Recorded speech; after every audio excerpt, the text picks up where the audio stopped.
Yet another massive number of new cases today as the Omicron variant surges through San Diego County. Good evening. I'm Steve Atkinson. Kimberly Hunt has the night off tonight.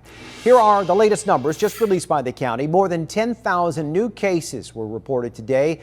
It's the fourth straight day of 10,000 plus. Sadly, 20 more people also died from this virus. More than 4,500 San Diegans have now died because of COVID-19.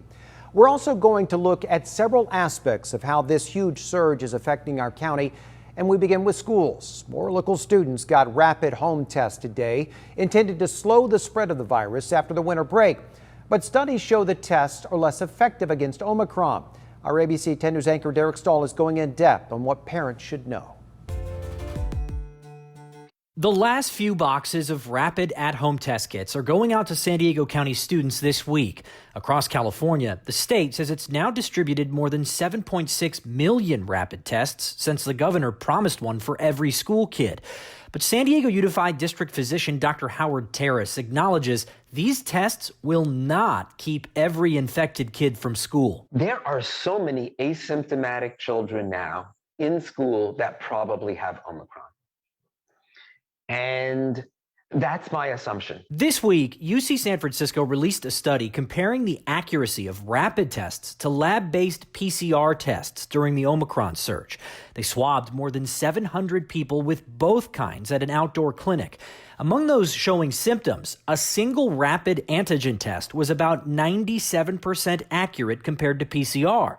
But when they looked at people with or without symptoms, one rapid test was just 65% accurate overall against Omicron. That's down from 89% accuracy against earlier variants. And that's not all. Last week, a small study found that people can carry levels of Omicron that can infect someone else for up to 3 days before one of these rapid tests actually finds out that they're positive. So were these tests worth the money? When you use a test in the appropriate setting with the appropriate expectations, it's a very useful test. It all breaks down when the expectations are wrong and suddenly there's this binary approach of positive means positive, negative means negative. Dr. Omid Bakhtar is the laboratory medical director at Sharp Healthcare. He says one negative rapid test should be treated as inconclusive. Ideally, parents should do another test 3 days later. But he says a positive rapid antigen test is reliable, more than 99% reliable, according to the new UCSF study. And these rapid antigen tests have had an impact, helping Sacramento City Unified find more than 500 infections since winter break. Oakland Unified detected more than 900 infections.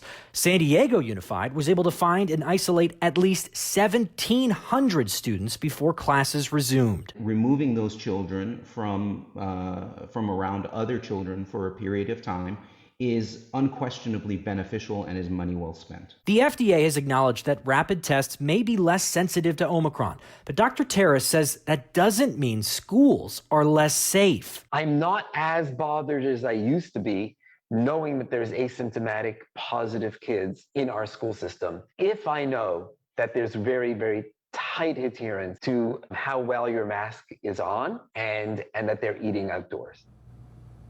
That was our Derek Stahl reporting. For now, Dr. Terrace says San Diego Unified has no plans to change its test to stay guidelines. The policy allows exposed students to return to campus the following day if they have a negative rapid test and no symptoms.